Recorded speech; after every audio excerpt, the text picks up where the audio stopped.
Two men, one dream. One of the most heartbreaking endings in all of literature.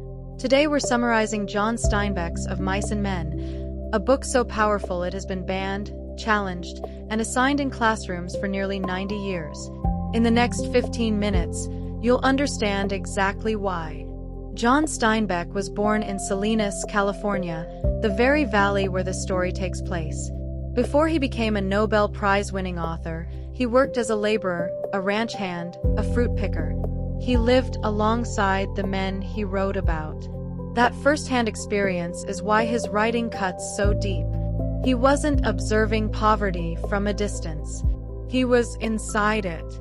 Of Mice and Men, published in 1937, is drawn directly from a world he knew. The story is set during the Great Depression, one of the darkest periods in American history. Millions of men drifted from ranch to ranch across California with their lives in a single bindle on their back. No savings, no family, no future. Just the next job, the next bunkhouse, the next month's pay blown on a Saturday night.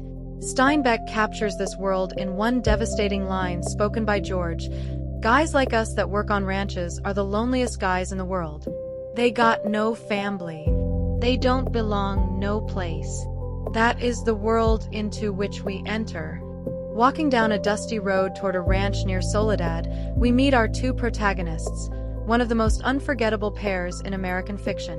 George Milton is small, quick, sharp-featured, and deeply responsible. Lennie Small, ironically named, is enormous, slow-minded, childlike, and gentle. He has a mental disability and the physical strength of a bear, which is a combination that has already gotten them run out of their last town. They travel together, which no one else in this world does. George looks after Lennie, and Lennie, in his own way, gives George the one thing this world rarely offers: someone to belong to. Every night, Lennie asks George to tell it again. The dream. A small farm of their own. A few acres. A cow, some pigs, a vegetable garden. And for Lennie, most importantly, rabbits. Soft, furry rabbits that he can tend and pet without anyone taking them away. This dream is not just a fantasy. It is the thing that separates George and Lennie from every other drifting ranch hand. It gives them an identity, a future, a reason to save money instead of spending it. We got a future, George says. We got somebody to talk to that gives a damn about us. The dream is the heartbeat of this novel, and Steinbeck will spend the rest of the book slowly crushing it. George and Lennie arrive at a barley ranch in the Salinas Valley. Before they even walk in, George runs Lennie through the rules. Don't talk, don't say anything, let me handle it. The boss is suspicious of George. No one looks after another man without an angle. George lies. Lennie got kicked in the head by a horse as a kid. They settle into the bunkhouse. Candy, the old one-handed swamper, fills them in on the place. The ranch feels uneasy. And it is about to get worse. The boss's son is curly, compact, aggressive, and permanently looking for a fight. The old swamper explains it simply. He's like a lot of little guys. He hates big guys. And Lennie, of course, is the biggest man on the ranch. Curly circles Lennie immediately, getting in his face, demanding he speak. George reads the danger clearly. If Lennie and Curly clash, they lose the job. But Curly is the boss's son, which means he is untouchable. George warns Lennie to stay away from him at all costs. But Curly is the kind of man who won't let that happen. She walks into the bunkhouse asking for Curly, but she is not looking for Curly. She leans in the doorway, heavily made up, wearing red mules with ostrich feathers. She is bored, lonely, and hungry for someone to notice her. Steinbeck never gives her a name. She is only ever Curly's wife, a possession, not a person. The men see her as trouble, as a trap. George warns Lennie away from her immediately. But she is more than what the men see. She married Curly because her dreams of Hollywood fell apart, a letter that never arrived, a promise that was never kept. She is just as trapped on this ranch as any of them, perhaps more so. Two characters deserve special attention. Slim is the jerkline Skinner, the most respected man on the ranch. He has a natural authority that needs no shouting. George opens up to Slim in a way he does with no one else. Slim gives Lennie a puppy, a small, significant act of kindness. Then there is Candy, the aging swamper with one hand. He has a dog, old, blind, barely able to walk. Carlson pressures him relentlessly to shoot it. Candy gives in. The dog is let out. A shot is heard. Candy stares at the ceiling, silent. It is the most important scene in the book, because it foreshadows exactly how this story ends. That same night, Candy overhears George and Lennie talking about the farm.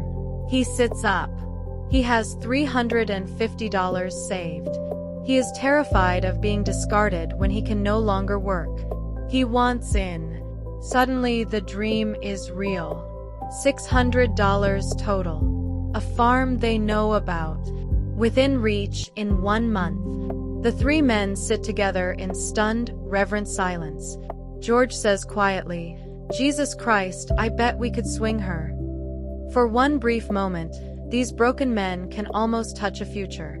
Candy says quietly afterward, "I ought to have shot that dog myself, George.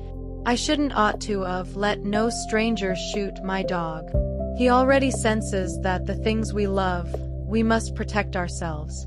It was always going to happen."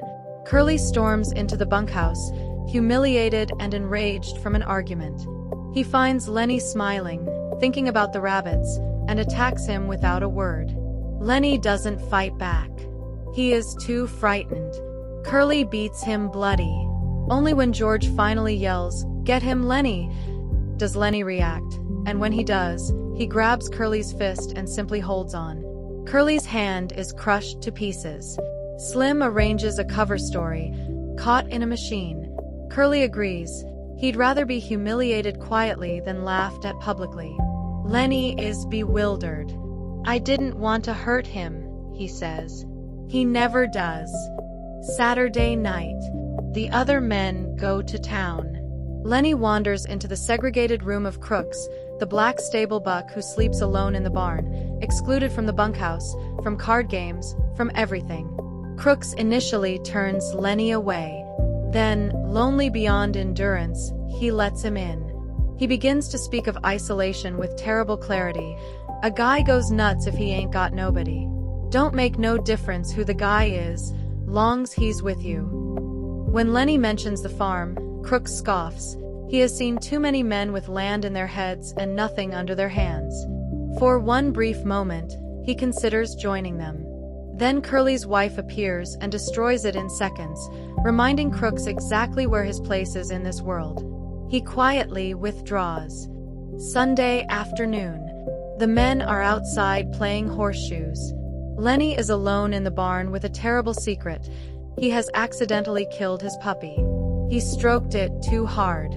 He stares at the small dead body, terrified of what George will say about the rabbits. Curley's wife finds him. She is dressed up with nowhere to go. She sits beside him and talks, about Curley, about her loneliness, about the Hollywood dream that slipped away. "I never get to talk to nobody," she says. "I get awful lonely." She lets Lennie feel her soft hair. And the story moves toward its end.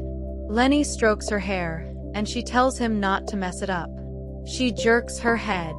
His fingers close and hold, just like with the mice, just like with the puppy, just like with the girl in weed. She screams. He covers her mouth. He shakes her to make her stop. And then she is still. Lennie looks down at her in bewilderment. "I done a bad thing," he whispers. "I done another bad thing." He covers her with hay and runs for the river, just as George had told him. He follows the instructions perfectly. He simply has no understanding of what the instructions were for. Candy finds her first and gets George. The dream dies in that moment. George stares at Candy and says what they both already know. I think I knowed from the very first. I think I knowed we'd never do her. The men pour into the barn. Curley sees his chance for revenge. He reaches for his shotgun. The mob assembles. George does one quiet, decisive thing before joining them. He takes Carlson's Luger for himself. He is not going to let the mob get to Lennie first. George finds Lennie at the river, the same pool where the book began, with the willows and the sycamores and the green water. Lennie is relieved. George is not angry. He sits beside him. Lennie asks him to tell it again. The dream. George tells it. His voice is steady. He describes the farm, the garden, the pigs. For the rabbits, George says. For the rabbits, Lennie repeats happily. The men's shouts are getting closer. George raises the Luger to the back of Lennie's head. His hand shakes. He steadies it. He says, I ain't mad. I never been mad, and I ain't now. He pulls the trigger. Slim finds George on the bank. You hadda, George. I swear you hadda. George can't speak. He lets Slim lead him away. Carlson watches them go and says to Curley, Now what the hell you suppose is eatin' them two guys? He will never understand. That is Steinbeck's final, bitter point.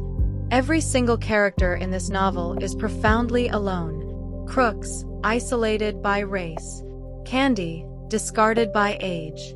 Curley's wife, imprisoned by marriage. The ranch hands, rootless by circumstance. George and Lennie are the only exception, and the novel is built on the fragility of that exception. Crooks says it best. A guy needs somebody to be near him. A guy goes nuts if he ain't got nobody.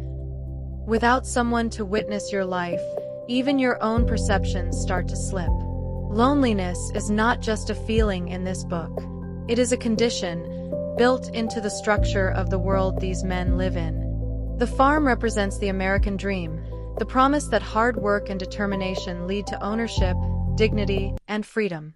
Steinbeck systematically shows us why that dream is a lie for people like George and Lennie. Crooks says it plainly, I seen hundreds of men come by on the road with that same damn thing in their heads. And never a goddamn one of 'em ever gets it. Just like heaven. Nobody never gets to heaven, and nobody gets no land. The title itself is the argument. It comes from a Robert Burns poem. The best laid schemes of mice and men often go awry.